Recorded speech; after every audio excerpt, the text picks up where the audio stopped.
We're going to go back to this. I want to take a look at the following.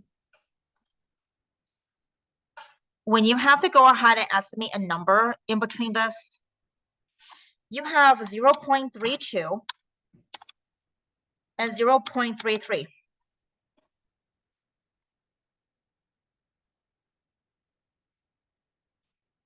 So your job is to go ahead and find a number in between these two numbers.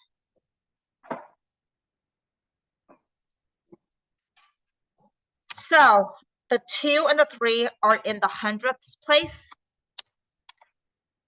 So the number in between that will be 0.321, 0.322, 0.323, 0.324, 0.325, 0.326, 0.327, 0.328, 0.329. And then do you see how the next number will be 0.330? Because you're essentially counting from 320, 321, 322, 323. Do you see that? All the way until 329. What's after 329?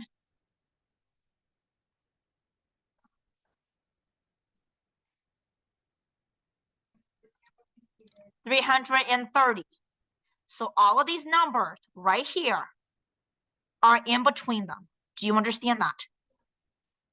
So let's apply the same concept.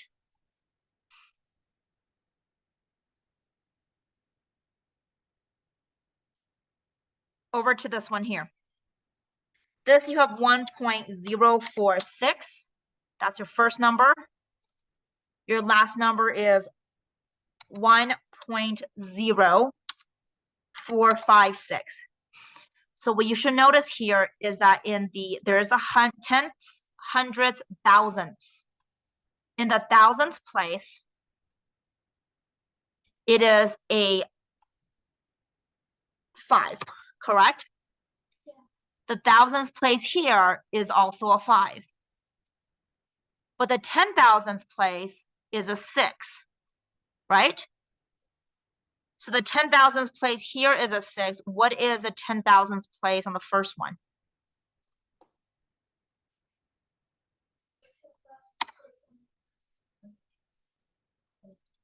$10,000ths place, not thousand, 10,000ths.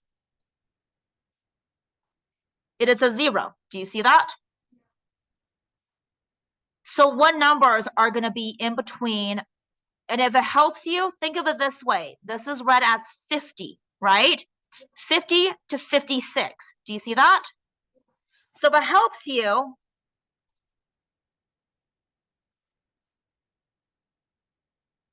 ask yourself what number is between 50 and 56.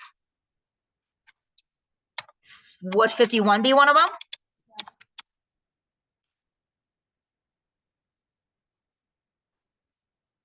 And then probably 52. And then what? Keep going. And then what else? Is that it? Yeah. I think that's it, because after that, it's 56, right?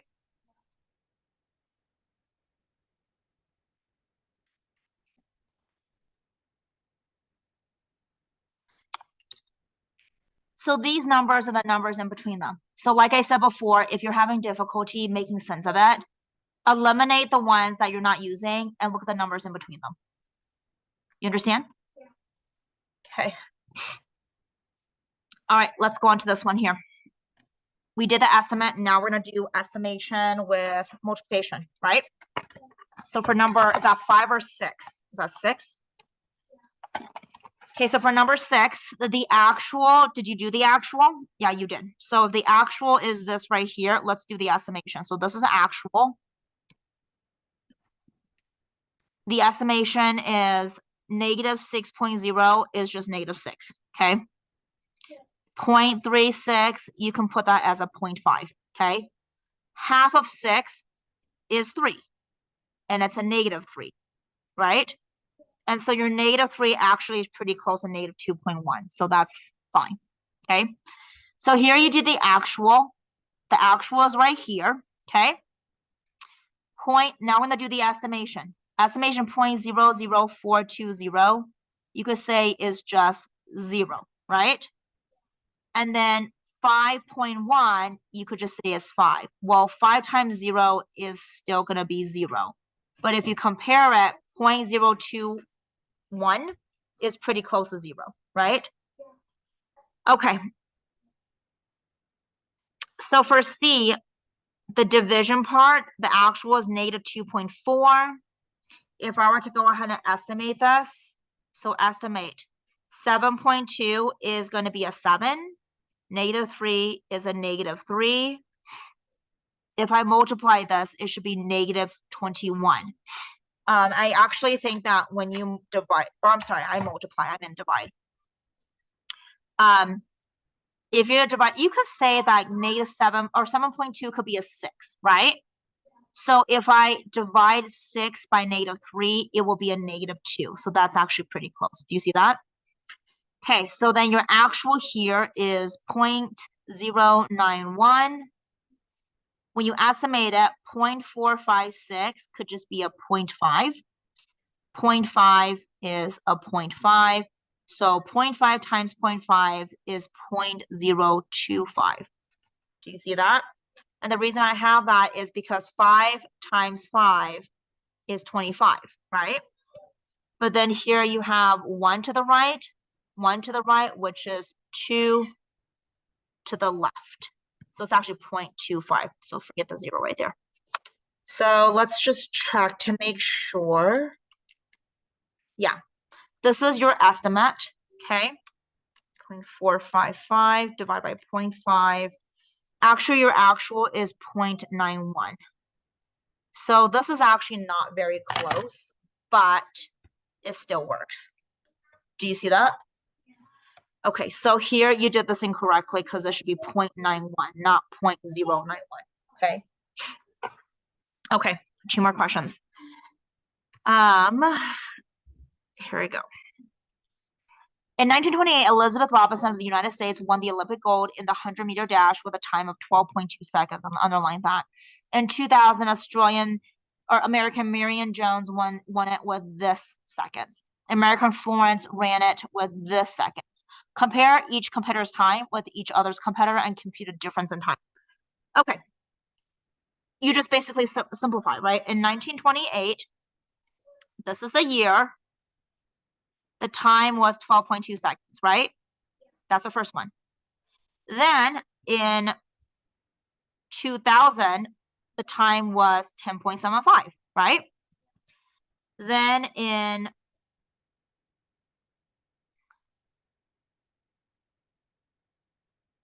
let's see, American Florence Drake, but they didn't put the time. So, okay, that's kind of weird. So Florence, I'm just gonna put Florence so we know the difference, completed in 10.49, right? So I'm looking for the difference here and here, right? And then also these two.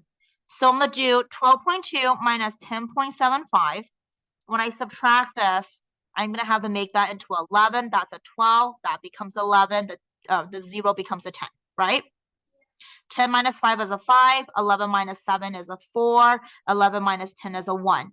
So between these two people, the difference between these two people is 1.45 second, right? Now let's go ahead and find it between 2000 and Florence. So 10.75 minus 10.49, you'll have a difference of, carry that to a 6, 15 minus 9 is a 6, 2. So the difference here will be 0.26 seconds, right? That's very quick, right? Very, very close, right? And then we're going to look at 1928 with 10.49, which I think is the greatest difference, right? So then when we go ahead and do this, you put a 0 right here because it doesn't have a space. Make that 11, that's a 12, borrow from the 12, that becomes 11, 0 becomes a 10, which is a 1, 11 minus 4 is a 7, 11 minus 1 is 1. So this is going to be a difference of 1.71 seconds. Do you see that? So those are your answers. I think that's what you did. Now, B, you got this one wrong, so let's take a look. Sean has a loan of this much money, including interest. He makes a payment of this much money each month. How many months would it take him to pay off his loan? You have to divide it, because what you did was you took the total loan minus 1 month's payment. This is how much he has left after just paying that 1 month, which is still a lot of money. Do you see that? That's why you got to divide it. So it's not going to be a perfect whole number because it includes interest, right? So I'm going to do 8804.46 divided by 209.63. So just so we know what we're dealing with, the number in here, that's the total loan that he owns, okay? That's the money that Sean owes to the bank or whoever. This right here is his monthly payment.